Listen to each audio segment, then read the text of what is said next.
Capítulo 29. Es posible vivir prescindiendo totalmente del baile.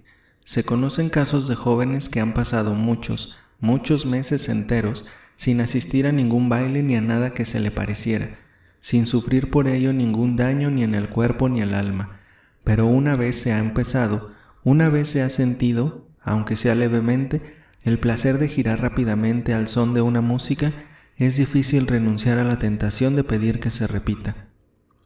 Frank Churchill ya había bailado una vez en Highbury y ahora suspiraba por volver a bailar, y la última media hora de una velada que el señor Woodhouse consintió en pasar con su hija en Randalls, los dos jóvenes la dedicaron a hacer proyectos sobre aquella cuestión.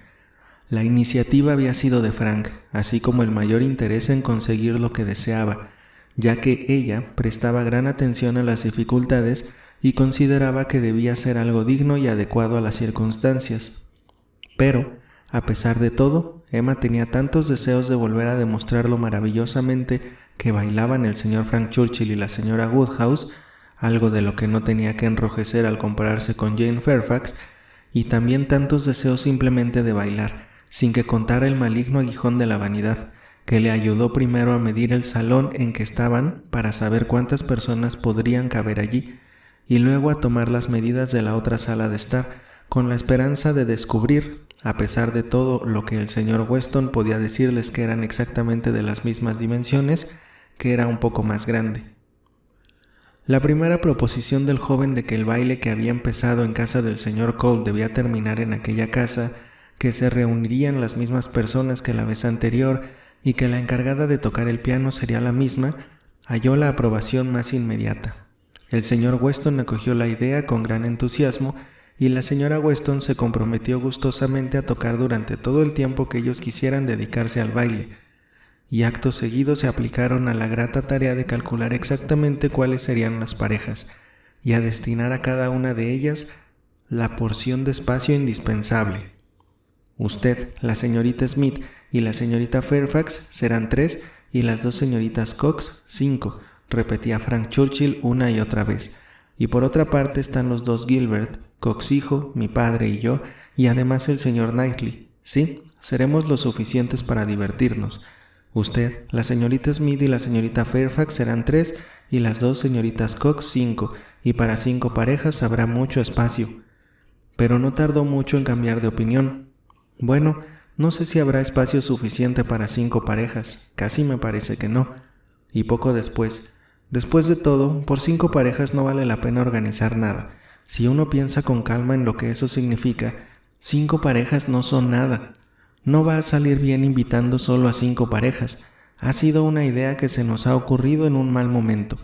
Alguien dijo que estaban esperando a la señorita Gilbert en casa de su hermano y que debía ser invitada con los demás. Otro era de la opinión que la señora Gilbert, si se lo hubiesen pedido, hubiera bailado en casa de los Cole.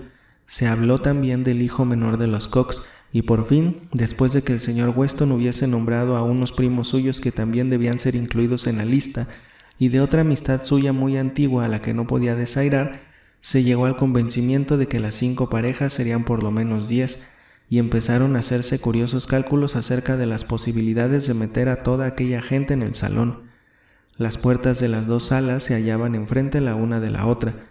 ¿No podríamos usar las 2 salas y aprovechar también el espacio de la puerta para bailar? Esta parecía ser la mejor idea, pero la mayoría pidió que se buscase una solución más adecuada. Emma dijo que resultaría un poco vulgar. La señora Weston se preocupaba por la cena y el señor Woodhouse se opuso decididamente por motivos de salud. La cosa le hubiera inquietado tanto que había que desechar el proyecto. «Oh no», dijo, «esto sería el colmo de la imprudencia. No puedo consentirlo por Emma.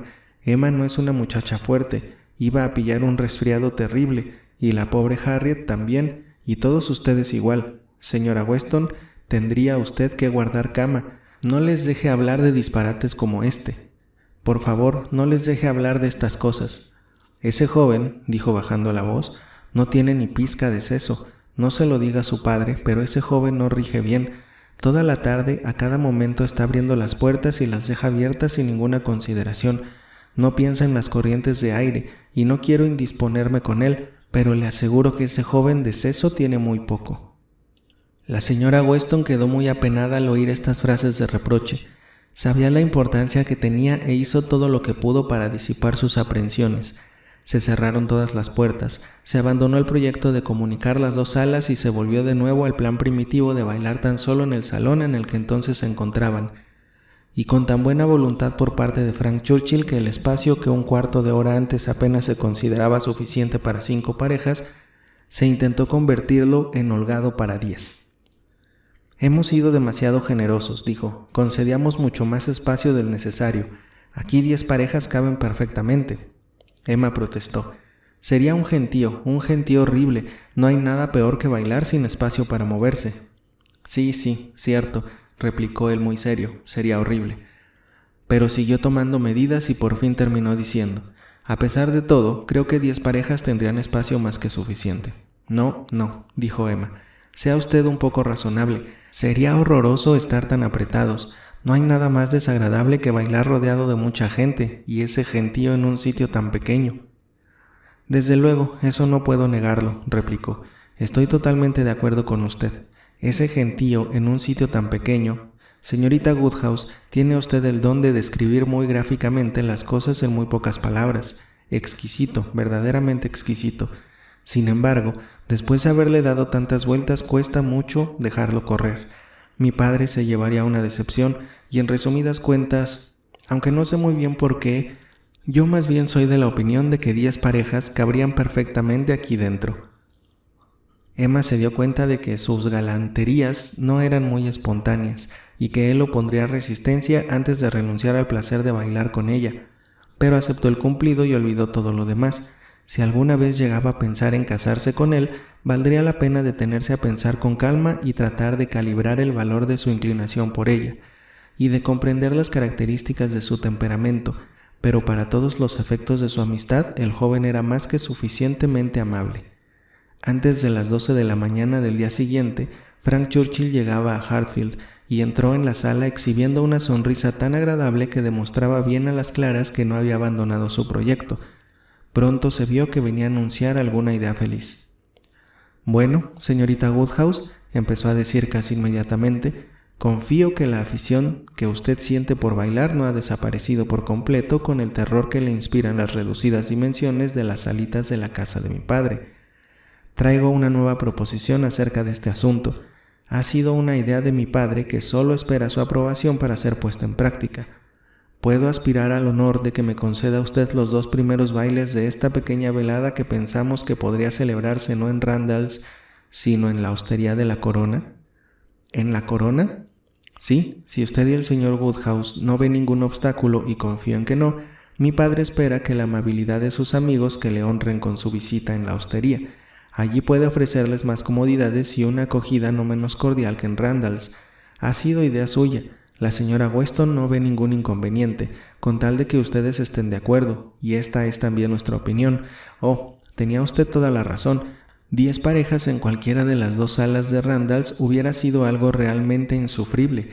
¡Qué horror! Durante todo el rato yo ya me daba cuenta de que usted tenía mucha razón, pero tenía demasiados deseos de defender algo para demostrar que cedía.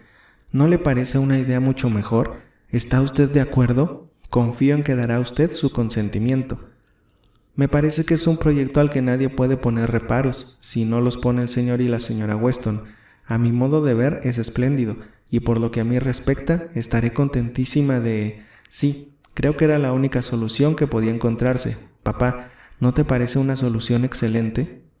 Emma se vio obligada a explicárselo de nuevo antes de ser comprendida del todo, y luego, como se trataba de algo nuevo, para que lo aceptara fue preciso que le hicieran una serie de consideraciones. No, a mí lo que me parece es que dista mucho de ser una solución excelente. Es una idea muy desafortunada, mucho peor que la otra. La sala de una posada siempre es un sitio húmedo y peligroso. Nunca está bien ventilado y no es un lugar propio para ser habitado. Si tienen que bailar es mejor que bailen en Randalls. Nunca he estado en esta sala de la Corona, ni conozco a nadie que la haya visto por dentro, pero no. Lo encuentro un plan pero que muy malo. En la Corona todo el mundo va a pillar unos resfriados peores que en cualquier otro sitio. Precisamente iba a decirle, dijo Frank Churchill, que una de las grandes ventajas de este nuevo proyecto es el poco peligro que hay de que alguien coja un resfriado. En la Corona el peligro es mucho menor que en Randalls. Quizás el señor Perry tuviera motivos para lamentar este cambio, pero nadie más. «Caballero», dijo el señor Woodhouse acalorándose un poco, «se equivoca usted de medio a medio, si supone que el señor Perry es un hombre capaz de una cosa así. El señor Perry lo siente muchísimo cuando alguno de nosotros cae enfermo, pero lo que no entiendo es por qué cree usted que el Salón de la Corona será un lugar más seguro que el de casa de su padre». «Pues sencillamente por el simple hecho de que es más espacioso. No tendremos necesidad de abrir ninguna ventana, ni una sola ventana en toda la velada. Y es esta horrible costumbre de abrir las ventanas, dejando que entre el aire frío que actúa sobre el cuerpo sudoroso, la que, como usted sabe muy bien, es la responsable de esas desgracias». «Abrir las ventanas, pero sin duda alguna, señor Churchill, a nadie se le hubiera ocurrido abrir las ventanas en Randalls. Nadie hubiera podido ser tan imprudente. En mi vida he oído decir una cosa semejante. Bailar con las ventanas abiertas. Estoy seguro de que ni su padre ni la señora Weston, la pobre señorita Taylor, como antes la llamábamos, lo hubieran consentido». «Ah, pero siempre hay un joven alocado que se escurre sin que nadie le vea detrás de una cortina y entreabre la ventana. Yo mismo lo he visto hacer muchas veces». «¿Lo dice de veras? Dios nos asista. Nunca lo hubiera supuesto, pero es que yo vivo fuera del mundo y muchas veces me quedo asombrado de lo que me dicen. Sin embargo, esto ya significa una diferencia, y quizá, cuando volvamos a hablar de ello, pero esta clase de cosas requieren pensárselo mucho. No se pueden decidir con prisas. Si el señor y la señora Weston fueran tan amables que vinieran a verme una mañana, podríamos hablar del asunto y veríamos lo que se puede hacer. Pero es que, por desgracia, dispongo de tan poco tiempo». «Oh», interrumpió Emma, «tendremos tiempo de sobras para hablar de todo. No hay ninguna prisa. Si pudiera lograrse que el baile fuera en la Corona, papá, sería muy conveniente para los caballos. Tendrían las cuadras muy cerca». «Sí, querida, en eso tienes toda la razón. Esto es una gran cosa. No es que James se queje nunca, pero siempre que se pueda es mejor tener consideración con los caballos. Si pudiera estar seguro de que la sala estará bien ventilada, pero ¿podemos fiarnos de la señora Stokes? Lo dudo. Yo no la conozco ni de vista». «Puedo responder de todos esos detalles porque la señora Weston en persona se ocupará de ellos. La señora Weston se encarga de la dirección general de todo». «Ya ves, papá, supongo que esto te tranquilizará. Nuestra querida señora Weston, que es el cuidado personificado. ¿Te acuerdas de lo que dijo el señor Perry hace muchos años cuando tuvo el sarampión? Si la señorita Taylor se encarga de arropar a la señorita Emma, no tiene que tener usted ningún miedo de que se destape. Muchas veces te lo he oído contar como haciéndole un gran elogio». Sí, es verdad que el señor Perry lo dijo. Nunca lo olvidaré. Mi pobre Emita, llegaste a estar muy mal con el sarampión. Bueno, quiero decir que hubieses llegado a estar muy mal de no ser por los muchos cuidados de Perry. Durante una semana vino 4 veces al día. Desde el principio ya dijo que era un sarampión muy benigno, y esto era lo que nos consolaba más, pero a pesar de todo el sarampión siempre es una enfermedad terrible. Confío en que cuando alguno de los pequeños de la pobre Isabela tenga el sarampión, mandará llamar a Perry. «Mi padre y la señora Weston están en la Corona en estos momentos», dijo Frank Churchill, «estudiando la capacidad del local. Yo les dejé allí y vine a Hartfield porque estaba impaciente por saber su opinión, y también porque esperaba que la convencería para que fuera a reunirse con ellos y pudiera exponer su criterio sobre el terreno. Los dos me rogaron que se lo dijera así. Les daría a usted una gran alegría si ahora me permitiera acompañarla hasta allí. Sin usted no podemos tomar ninguna decisión definitiva». Emma se sintió muy halagada al ver que la convocaban para tal asamblea, y después de hacer prometer a su padre que durante su ausencia reflexionaría sobre todo lo que habían estado hablando, los dos jóvenes salieron inmediatamente en dirección a la hostería de la Corona. Allí les esperaban el señor y la señora Weston, muy contentos de verla y de recibir su aprobación, muy ocupados y muy felices, cada cual de un modo diferente, ella poniendo pequeños reparos y él encontrándolo todo perfecto. «Emma», dijo ella, «el papel de las paredes está en peor estado de lo que yo pensaba. Mira, hay trozos en que ya ves que está espantosamente sucio, y el arrimadero está mucho más amarillento y deslucido de lo que podía imaginarme». «Querida, eres demasiado exigente», dijo su esposo. «¿Qué importancia tiene? A la luz de las velas no vas a ver nada de todo eso. Te parecerá tan limpio como Randalls a la luz de las velas. Nunca nos fijamos en esas cosas cuando vamos a un club. Aquí, probablemente las señoras cambiaron una mirada que significaba: los hombres nunca saben cuando las cosas están limpias o no lo están, y los caballeros tal vez pensaron para sus adentros: las mujeres siempre se preocupan por esas pequeñeces y naderías. Sin embargo, surgió una dificultad que los propios caballeros no desdeñaron. Se trataba del comedor. En la época en que se construyó la sala de baile, no se había pensado en la posibilidad de que allí se celebrasen también comidas, y el único anexo que habían añadido había sido una pequeña sala de juego. Ahora bien, esta sala de juego se necesitaría como tal, y en el caso de que los 4 organizadores considerasen más conveniente prescindir del juego, ¿no era demasiado pequeña para que allí se pudiera cenar cómodamente? Para aquel objeto podía disponerse también de otro salón mucho más espacioso, pero se hallaba en el otro extremo del edificio, y para llegar hasta él se tenía que pasar por un corredor muy poco presentable. Eso creaba una dificultad. La señora Weston temía que en ese corredor los jóvenes estuvieran demasiado expuestos a las corrientes de aire, y ni Emma ni los 2 caballeros se resignaban a la perspectiva de tener que cenar apretujados en una estancia pequeña. La señora Weston propuso que no se preparara una cena en toda regla, sino que solo se sirvieran emparedados, etc., en la salita más reducida, pero la sugerencia se descartó como una idea poco afortunada. Un baile particular, en el que los invitados no pudieran sentarse a la mesa para cenar, fue considerado como un vergonzoso fraude a los derechos de las damas y de los caballeros, y la señora Weston tuvo que renunciar a volver a hablar de ello, pero poco después se le ocurrió otra solución, y asomándose a la salita de juego comentó: «Tampoco me parece que sea tan pequeña, al fin y al cabo tampoco seremos tantos». Y al mismo tiempo el señor Weston, mientras recorría a grandes pasos el corredor, exclamaba: «Querida, me parece que exageras un poco con este corredor. Después de todo, no es tan largo como dices, y no se nota ni la menor corriente de aire de la escalera». «Lo que yo quisiera», dijo la señora Weston, «es saber lo que preferirían la mayoría de nuestros invitados. Debemos decidirnos por lo que sea del agrado del mayor número de nuestros amigos, si es que puede averiguarse qué es lo que piensa la mayoría». «Sí, esto es verdad», exclamó Frank, «la pura verdad. Usted quiere saber cuál es la opinión de sus vecinos. Es una idea que solo podía ocurrírsele a usted. Si pudiéramos consultar a los principales, a los Coles, por ejemplo, no viven muy lejos de aquí. ¿Voy a visitarles? ¿O la señorita Bates? Aún vive más cerca, aunque no sé si la señorita Bates representaría la opinión del resto de los invitados. Me parece que necesitamos consultar con más personas. ¿Qué les parece si voy a ver a la señorita Bates y le digo que venga a reunirse con nosotros?» «Pues me parece muy bien, si es usted tan amable», dijo vacilando la señora Weston. «Si cree usted que puede sernos de alguna utilidad». «La señorita Bates no nos va a solucionar nada», dijo Emma. «Se deshará en cumplidos y en agradecimientos, pero no nos va a resolver el problema. Ni siquiera prestará atención a lo que se le pregunte. No veo ninguna ventaja en consultar a la señorita Bates. Pero es tan divertida, tan extraordinariamente divertida.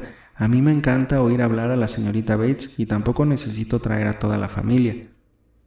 En este punto, el señor Weston se incorporó al grupo y al oír la proposición que se había hecho, le dio su decidida aprobación. «Sí, Frank, ve a buscar a la señorita Bates y terminemos de una vez con este asunto. Estoy seguro de que le entusiasmará la idea, y no conozco a ninguna persona más indicada que ella para ayudarnos a resolver estas dificultades. Ve a buscar a la señorita Bates. Nos estamos poniendo demasiado escrupulosos. Ella es una lección viviente de cómo ser feliz, pero trae a las 2. Dile a las 2 que vengan». «¿Las 2? Aquella señora anciana...» «¿Qué anciana? No, hombre, no. Te estoy hablando de la joven. Te consideraré un zoquete si traes a la tía sin la sobrina». «Oh, comprendido. Al principio no lo había captado. Pues desde luego, si lo prefiere, así intentaré convencerlas a las 2 para que vengan». Y salió rápidamente, mucho antes de que regresara acompañando a la menuda, pulcra y vivaz tía y a su elegante sobrina. La señora Weston, como mujer equilibrada y como buena esposa, había vuelto a examinar las condiciones del corredor y advirtió que sus inconvenientes eran mucho menores de lo que antes había supuesto. La verdad es que casi insignificantes, y aquí terminaron las dificultades para tomar una decisión. Todo lo demás, por lo menos en teoría, no presentaba ningún problema. Los detalles complementarios de la mesa y las sillas, las luces y la música, el té y la cena se resolvieron solos, o se dejaron de lado como nimiedades, a resolver en cualquier momento entre la señora Weston y la señora Stokes. No cabía duda de que todos los invitados iban a asistir. Frank ya había escrito a Enscombe, proponiendo prolongar su estancia en Highbury durante unos cuantos días más de las 2 semanas acordadas, y no era posible que se negaran a complacerle. Iba pues a celebrarse un magnífico baile. Cuando llegó, la señorita Bates se declaró totalmente de acuerdo con todo lo que le propusieron. Ya no se requería su ayuda para dar ideas, pero para probarlas, y en ese aspecto era mucho más de fiar, fue acogida con toda cordialidad. Su aprobación, que fue total e inmediata, circunstanciada, calurosa e incesante, no podía por menos de complacer a todos, y durante media hora más estuvieron yendo de un lado a otro de las diferentes salas, los unos haciendo sugerencias, los otros recibiéndolas, y todos gozando ya de antemano de la alegre reunión que se estaba organizando. El grupo no se disolvió sin que Emma no hubiese prometido en firme al héroe de la velada los 2 primeros bailes, ni sin que el señor Weston, que la había oído por casualidad, murmurase al oído de su esposa: «Se los ha pedido a ella, querida, la cosa marcha, ya sabía yo que lo haría».